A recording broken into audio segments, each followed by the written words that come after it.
I think I can tell you a story. Can I say fellatio on here? Yes. Okay. 10:45 a.m. This is London Gay Switchboard. Hello? Hello? A hedgehog has just walked into my kitchen. How can I get it out? Unfortunately, I forgot to ask whether it was gay or not.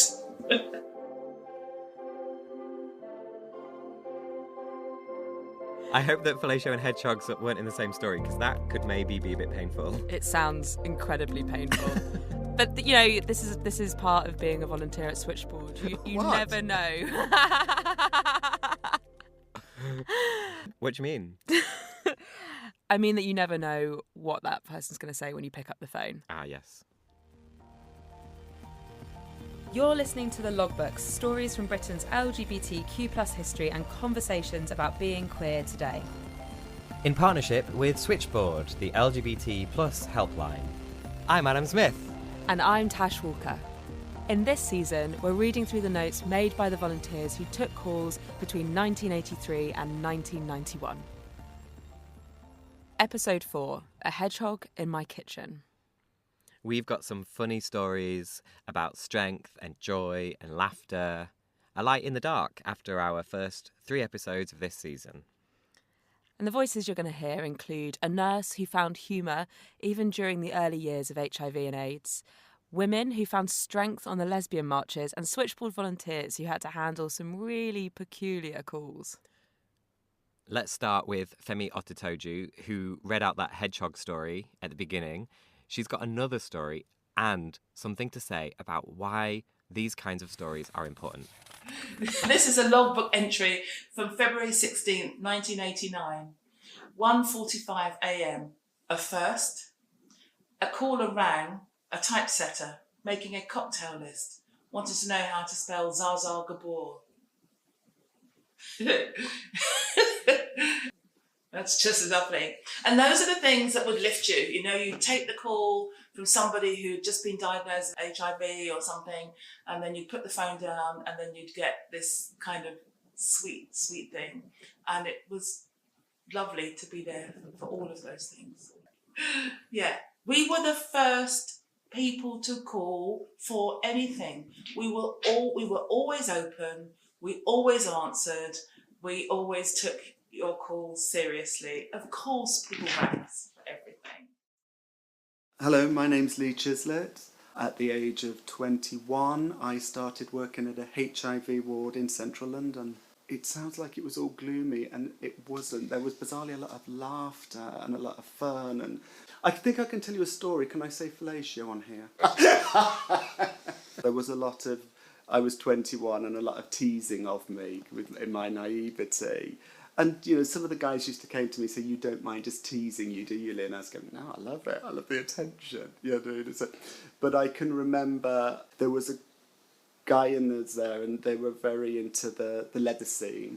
And one of their friends had become very ill. Or had become ill, and he'd become really depressed. Well, he was unhappy.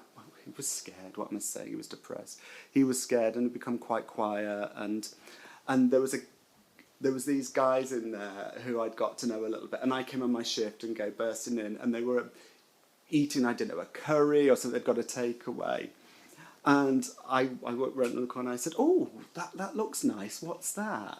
And they said, "Oh, it's fellatio. Would you like to try some?" And I was going, "Oh, not now." I said, "I'm vegetarian. Is it vegetarian?" And they were going, "Oh, yeah. We've got the vegetarian version." And I was going, "Oh, well, maybe I'll try some a bit later." And I went to my friend Jean on the ward. And I went, "Jean, what's fellatio?" And she went, "Oh, for fuck's sake, Lee, what's the matter with you?" And So, Tash, do you fancy some fellatio? You know, despite being a vegetarian, I've actually never had the taste for it. We wrote that joke, listeners. Humour is a great survival mechanism, though, isn't it? It is, and especially as Lee mentions here in the early years of HIV and AIDS, and actually when you're going through any dark period as an individual or as a community, you need to keep things light. If you can't laugh, you'll cry. Yeah. As calls really increased throughout this period for Switchboard between 1983 and 1991, still above that Houseman's bookshop in King's Cross, the phones ringing and ringing louder and louder, Switchboard got closer and closer to a really important milestone. Logbook entry, Friday, September the 3rd, 1982, 3:22 p.m. Dear comrades in struggle, as you're all doubtless aware, we're expecting our millionth call very soon, so we're having a party to celebrate. The development group have the happy task of arranging this, the social event of the year. It is for present Switchboard volunteers, ex-Switchboard volunteers we're still in contact with, frogs, that's Friends of Gay Switchboard, they were our regular donors, and various tadpoles, newts, etc., etc. We have 90 volunteers, 200 ex-volunteers, and 200 frogs. And I'm pretty sure they were looking for us to find a venue for them all. Ah, yes. Our 1 millionth call at Switchboard came through today at 12:58 p.m. It was from an American tourist, but he wouldn't give his name. The call was taken by Robbie Brown. Bob Workman's here to take photos, and the champagne flowed.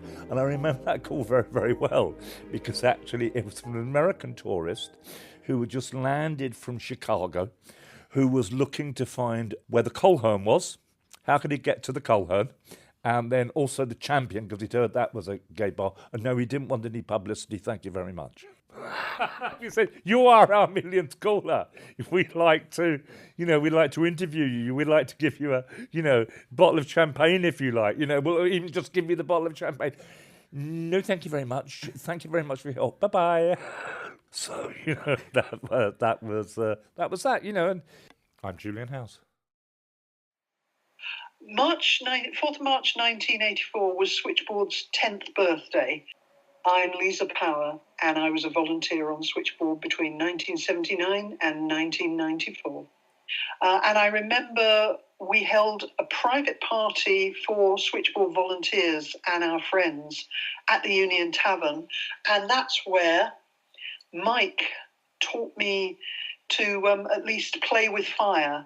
I couldn't actually fire eat, but I was waving fire up and down my arms and he was fire eating.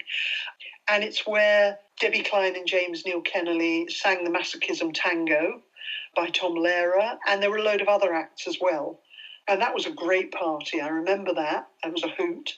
I also remember a big benefit for us at Heaven, and I think that was for our 10th birthday as well. And there's still a photo of me out there dressed as the Statue of Liberty, drinking a glass of something or the other. I have a feeling it was a beer, and leaning on the entry table with another Switchboard volunteer, David, at my side. This is a logbook entry from 27th May 1991. Things fall apart, the centre cannot hold. W.B. Yeats. Was he talking about this rapidly disintegrating logbook? Logbook entry, 29 September 1983. The arrival of the computer. Large coloured in letters, all capitals, coloured in and with training stripes behind. This is the first arrival of a computer in Switchboard. It's important, and the correspondent in the logbook wants you to know. The Computer Working Party urgently needs people who are willing to familiarise themselves with the system and act as trainers for other vols. Please, in capitals, anyone familiar with the use of microcomputers who hasn't yet come out, please reveal his presence to us. Just pop a little note in my pigeonhole. This is from William, the Computer Working Party. Switchboard's first ever computer.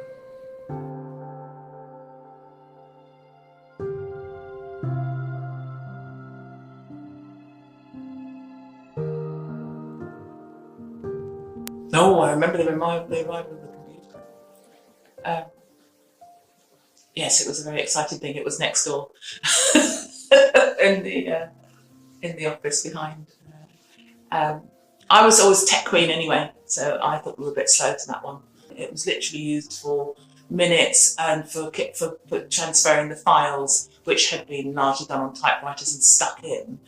So then they were collated on the computer and then they were printed out and put into the files. It wasn't like, a computer that you could access a database and use while you were talking to anybody on the phone. It was really just a glorified typewriter that you used and to print things. But it was still very exciting. So we were all very excited when the computer arrived at Switchboard, but really it couldn't do a lot. We go in and look at it. Didn't know a code, anyone could get on it, but and it was DOS, its operating system was DOS. It was like a little cursor and a blank screen, and you typed it was black and white. I mean, it really could not do it. The machine was used to process the information, to churn it out in a way that we could use it, which is to put it back onto paper and into the files, because that's where things were good. The computer was used to print off bits of little bits of print, which would then be attached to pins, which would be put on the map of where we could use them. This is a logbook entry from 8th March 1991.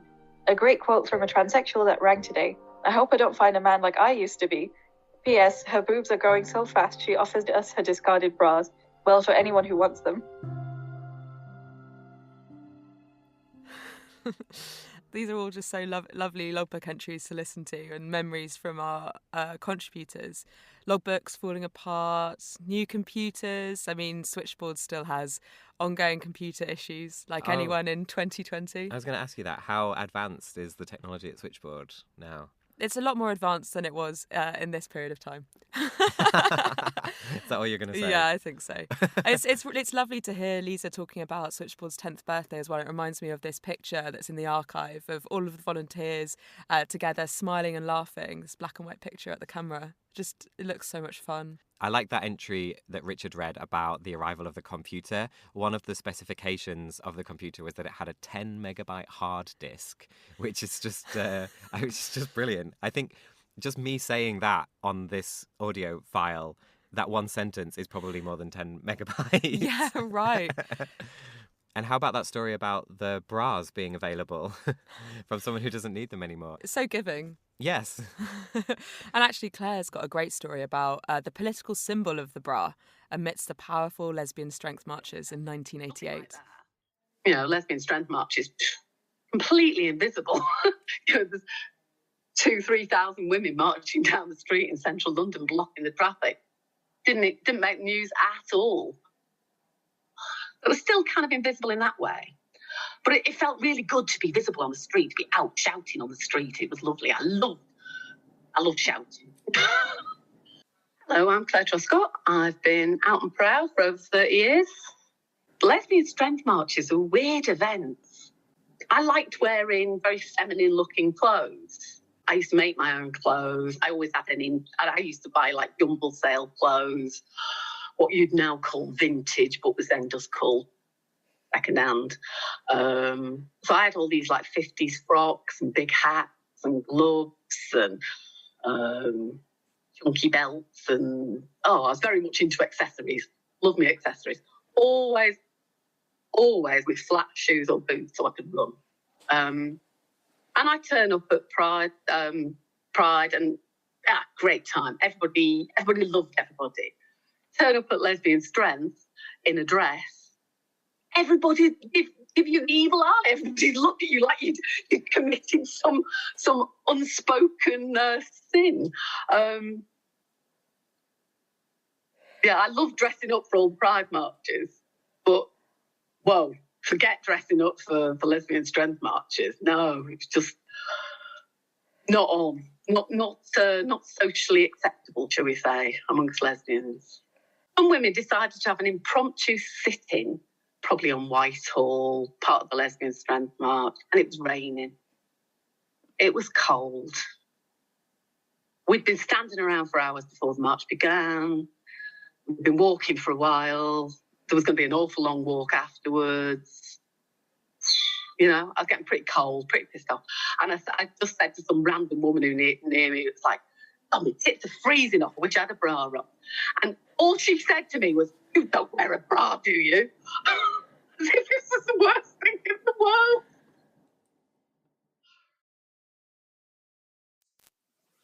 I remember the Dyke Marches very clearly. Actually, before the Dyke Marches, there was the Lesbian Strength Marches. So throughout the 80s, they were Lesbian Strength. Sometimes they were very tiny and we marched to West London. I liked the Lesbian Strength Marches because I could wear my dresses and not get outshone by the drag queens, which I couldn't do at Pride. So I saved my ball gowns for Lesbian Strength, and I have some glorious pictures of I remember the Dyke Marches being much smaller, again, slightly more political. But as I say, they were called Lesbian Strength until relatively recently. Now, I remember a copper saying to me, "Are you on the right march?" Because I think because I had full gown on and I looked like a girl, you thought I was on the wrong march. My friend and I got locked into Brixton Black Women's Centre one night. We worked so hard to let us use this centre. They'd gone off and left us because they weren't overstruck, I think, or too many black lesbians in the place. And we were like sewing this banner ready for I'm sure it was the Lesbian Strength March the next day. And they locked us in. In the centre. And we didn't notice no sequins in our little thing. Lesbian Strength Marches were like lesbian things in those days were. I do think lesbians are much more glam than they were. I mean, there was always femmes, obviously, in that. I very much subscribed to it, but there were always women who kind of did that. But mostly no, because we were trying really hard to get away from the gender stereotypes. And it was a lot of us were very feminist in it. But so the first one I went to was in 86, was brilliant. It was just fantastic. It was all these women together. It was not like we were in a minority. It was not like a few women. There was like a few hundred dykes taking up their space, walking down the middle of the road saying, "We're here and fuck you. And we're going to stay here." But we also did get an enormous amount of shit from this. So there was like things thrown at us. Got the cat calls, "You fucking dyke, you need a stiff dick, you don't know what it's about," men sort of like gesturing at us by grabbing hold of their crutches. You get beer bottles thrown at you and stuff. It was pretty gross the way that you could be treated on some of these marches, especially if you weren't part of the main group of the march. If the march spread out a little, these brave guys would feel sort of empowered then to try and sling stuff at you, and you get spat at as well, stuff like that. So you tried to keep together in the marches. But there was strength pulled from that. There was strength pulled from each other. We had our banners, we had our huge labras, which are double-headed axe. So we would carry this stuff and we would shout, scream, beat drums, sing. It was a tremendous community thing, and that brought women much more together to realise that there weren't one or two of us, there were hundreds of us, and we weren't quiet, we weren't meek, we weren't kind, we were out there, we were fucking powerful, and we were going to take our space. Yes, Diana. Oh, wow. Such energy. I know. It's great that she can still bring that energy out like 30 odd years later from being on that march. It's fantastic. It's like she's just arriving home after it. Yeah, with her double-headed axe. I actually had no idea the Lesbian Strength Marches existed until we were making this podcast and I was talking to the contributors, Diana, Claire. It's amazing to hear those memories. Did you know about them, Adam? No, the Lesbian Strength Marches are yet another thing that I did not know about. And from Claire, here's another thing. There was a time when I had a bisexual flatmate, and she was the contact for the bisexual London women's group. But she went out a lot. And so, there was my number had been left at places like Switchboard. And so, lonely bisexuals phoning up saying, "Oh, I've never met another bisexual," would be given what was my home number to phone. And because the bisexual flatmate was out adamantine doing whatever she was doing, I ended up counselling a whole load of very timid bisexual women. I said, "Oh, no, the bisexual's not here at the moment. She's out somewhere. I'm lesbian. You can talk to me."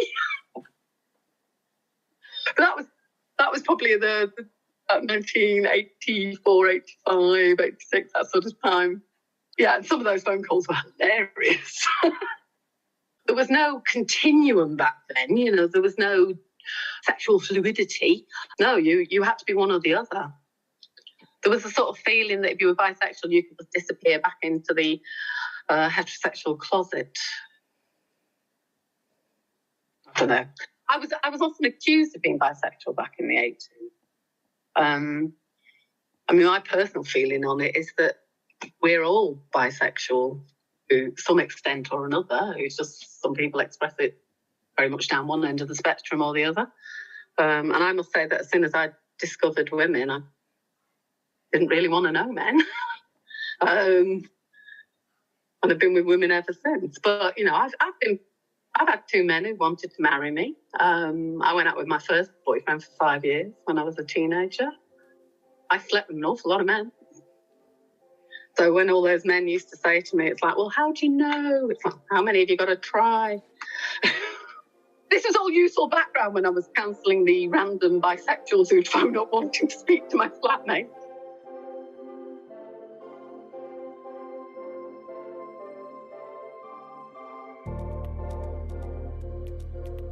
There was one bit of humour that we did have.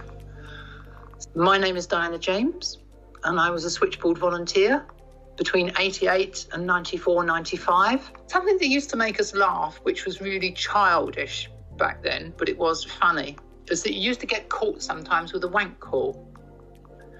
And it was no matter how experienced you were. Generally, the more experience you got, the more times you'd pick it up. But not always. Sometimes you'd still get caught. And the frustration then, when at the end they go, oh, right, thanks, and put the phone down, was like, oh, shit, caught again. So what we did like that, if someone got caught like that, we'd have like a little sticker and it got wanked, and you'd stick it on your forehead. So for the rest of your shift, you're sitting there with a sticker on your forehead with wanked written over it. So if someone comes in and that sort of thing, they look in and go, you got caught then. Because you're sitting there with a little sticker on your forehead going wanked.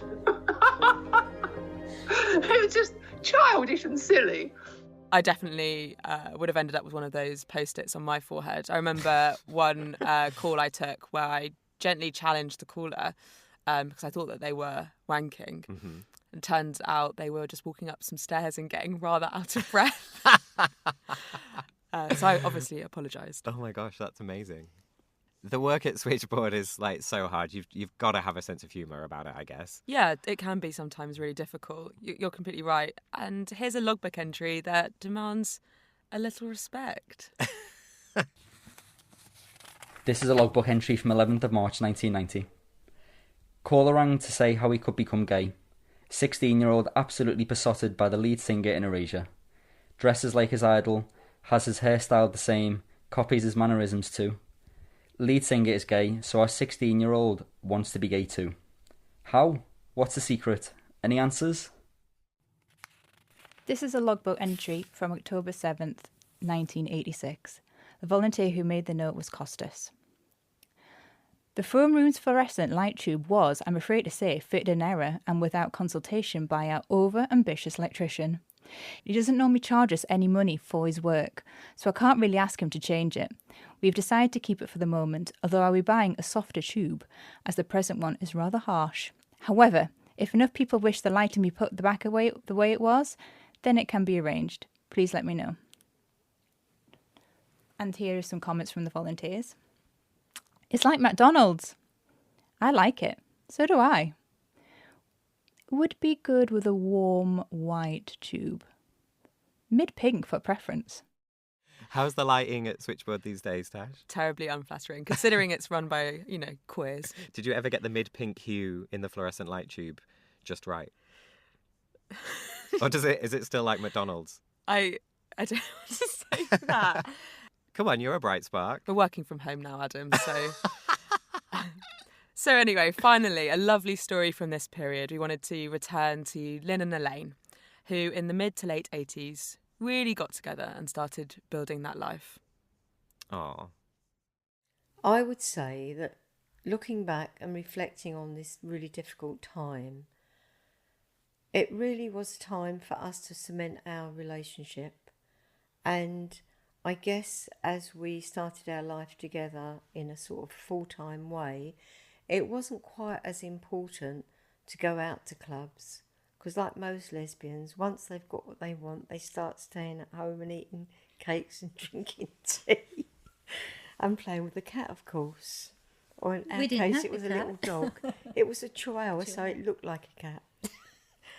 But generally speaking, we went on from that time to develop an infrastructure of friends from all walks of life, and we've had a very happy and fulfilled life together.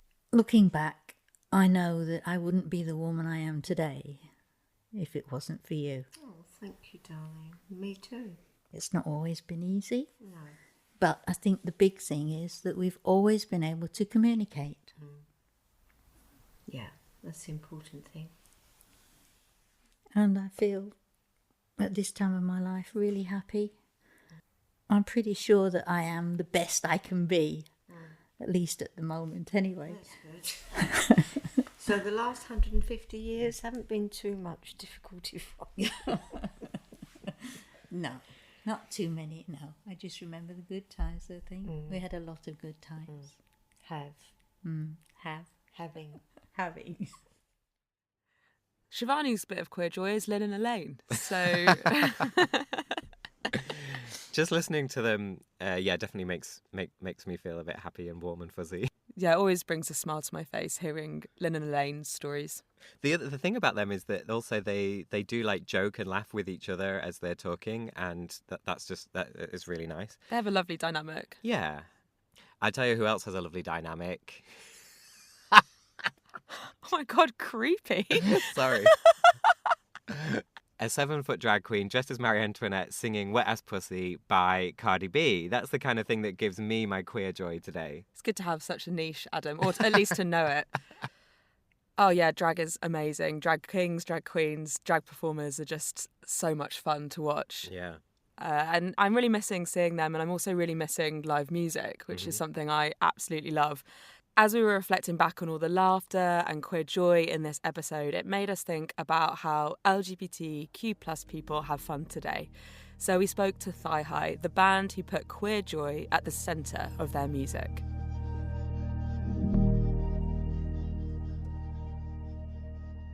Hey, I'm Tom Rasmussen. I form 50% of the front of Thigh High.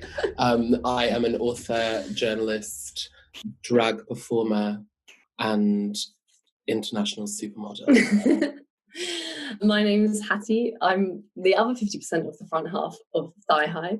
I'm an illustrator, artist, drag king, performer. Thigh High is a sort of glam rock, queer, pop-inspired project. Obviously, it's a band, but it's also an expression of queer joy and fun. Yeah, exactly. And our focus is to sort of tell queer stories that are both about sorrow, definitely, like a lot of queer stories can be, but also loads about joy and humour and like iconic inspirations that might not necessarily be lauded as queer in the first place. So like our grandmas, for example, and, you know, or like a trans rocket that we wrote a story about, or like a really badass babysitter that Hattie had when she was growing up, who sort of like kind of forced her to shave her legs and smoke weed when Hattie was like 12, but sort of like these legendary icons who like inform us all as queer people. Yeah, it's like finding our own queer heroes where there was a sort of void growing up and sort of retelling our histories to put more of them in there and to sort of take them out and give them a spotlight, these kind of unusual characters. So Go Slow is a kind of experiment song. Basically, the story arc is about kind of trying to not fall into the arms of your dildo lover and then just kind of giving in and being like, fuck it, and then the batteries kind of go. But really it's like an experiment in terms of like song structure, because we wanted to like basically reflect an orgasm. Every night I try to resist sacred pleasure, but every time I fail, I fall into your arms. I like the buzz, like to click into pleasure, but every night I fail, I fall into your arms. Take me higher now, 'cause I need to know that you'll stick around and love me and give to me everything, everything. It's based on my dildo, who is called Tiffany.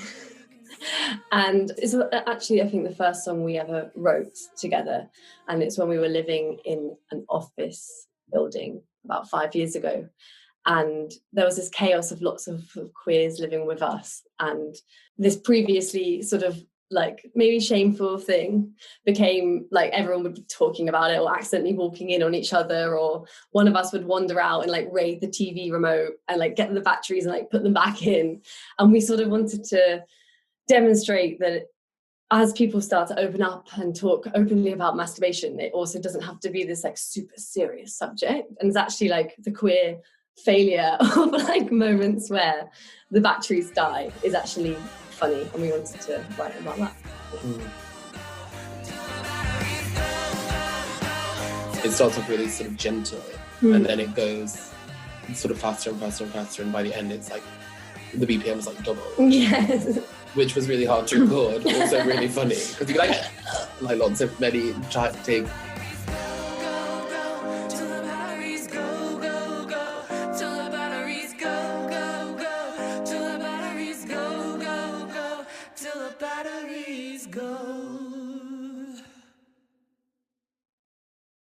I think humour is like runs through our community. Like, God knows we need joy and humour, but also talking about the stories you've talked about in the podcast today, it's our connective tissue as a community, I think. And I think it's like what really saddens Hattie and I a lot when we watch, you know, TV with queer characters in, or when we read books about queer characters, or when we listen to some queer music, you know, not all, there's loads of great stuff, but like a lot of it is really weighted by a sincerity, because a lot of people who are taking up space in a public sphere kind of have to present a sincere story in order to be taken seriously. And I think that's really important. Nana's on a Rampage was a tribute to Tom's grandma, and actually my great aunt, as in the woman in the song, is Marjorie, is based on her.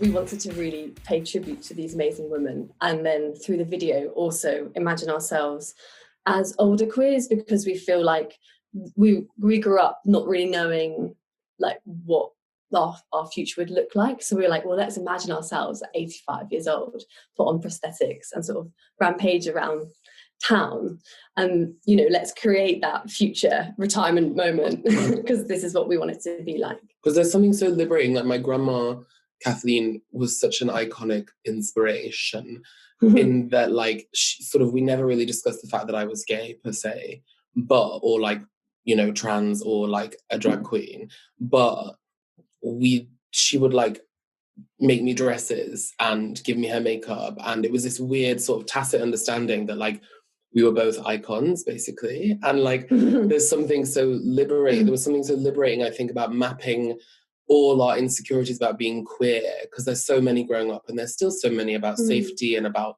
rights and about like love and about like, you know, shame and all the things that affect our community. And like what was amazing with my grandma as I watched her get older, which was sort of from when I was born onwards, she was really sort of like, she loved image. We were really poor, but she loved to dress up and lacquer her hair and wear lipstick. And then as she kind of got older, she still did those things, but she just kind of gave less of a shit about what people thought of her. And we've talked a lot about how amazing sort of getting older and not giving as much of a shit about worrying about the things that queer people are forced to worry about by society. So they're kind of a map in a way. They kind of became these sort of like wonderful maps of like, oh my God, imagine how radical our futures will be rather than how narrow they'll be. Yeah, my great aunt Marjorie, who I never knew really, she died when I was 8 years old, but she never married, and often had, like, it wasn't confirmed that she was queer, but she often had these very close female like friendships, and also was very, not, I don't know if genderqueer is the right word, but like she was very, the way that she, you know, she would like smoke cigars and like always be next door with all the men, like everyone described her as just like hot, like mean, but like iconic, like harsh woman that would dress to the nines in these like iconic outfits and was like horrible, but also like such an amazing woman. Sort of like the same way Miss Trunchbull is like a queer icon. Yes. Or the same way like Angelica Houston in The Witch is a queer icon. Exactly. Do you know what I mean? These powerful. Hated. Like it's like watching 101 Dalmatians. Yes. You know what I mean? You're quite like, hang on, she's the Cruella de Vil is obviously the icon. I mean, it's so obvious that's like the oldest queer idea ever. But also the heteronormativity of like Roger and Anita, and they're like Glenn Close is there, like. And she even says in 101 Dalmatians, she's like, don't get married, Anita, be a fashion icon. She doesn't, and so it's really fun to read the baddies as our heroes. Humour is, God knows you need it. It's awful, a lot of the stuff that our community's been through, and a lot of the stuff that, like, say, if I can only talk about myself personally, like, that I've been through, by comparison to a lot of, like, non-queer people's lives, they would be shocked. But the thing that got me through high school was humour. My God, the thing that got me through high school was, like, laughing at people, laughing at myself, you know, kind of making a joke. And I obviously don't think that's always the way. And I'm sure I have some deep buried trauma for not like really engaging with it. But like sometimes, you know, when you do get a rock thrown at you in the playground, sometimes you have to make a witty quip back and then laugh about it with your friends, or else every day would have been impossible because I'd get rocks thrown at me every day. I think it's completely true. And as a lesbian, like I have who was completely invisible, and like we have like sometimes the opposite problem, which is like, yeah, you aren't as visible, so you might not get all the rocks and everything. But repression and being in the closet for so long, there was such a seriousness and a weightedness to that, and I just wish I could have been laughing about it, you know. And I met Tom like in my early 20s, and that's when we started like making music, but also like having a hilarious time. And I suddenly was like, oh, this queer thing that I've been treating so seriously and has been such a like burden, it's been so horrible, it was actually like just a big joke, really. And that's like wonderful. Oh, we really hope that Tom and Hattie and all the stories in this episode have brought you some joy. Next, in our trip from 83 to 91 through the logbooks, we're going to turn our microphones towards the media.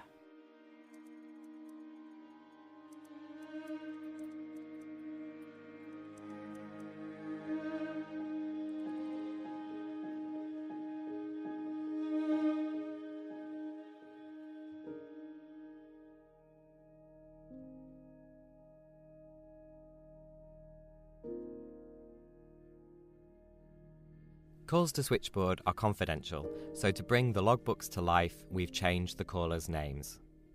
The logbooks is produced by Shivani Dave, Tash Walker and Adam Zmith, in partnership with Switchboard, the LGBT+ helpline. If you think other people would like the logbooks, please rate and review us on Apple Podcasts. These ratings and reviews really help others to discover the show. You can send us your feedback and stories to hello@thelogbooks.org, or join the conversation on social media with the hashtag #TheLogbooks. Our music is by Tom Foskett Barnes and our artwork is by Natalie Doto.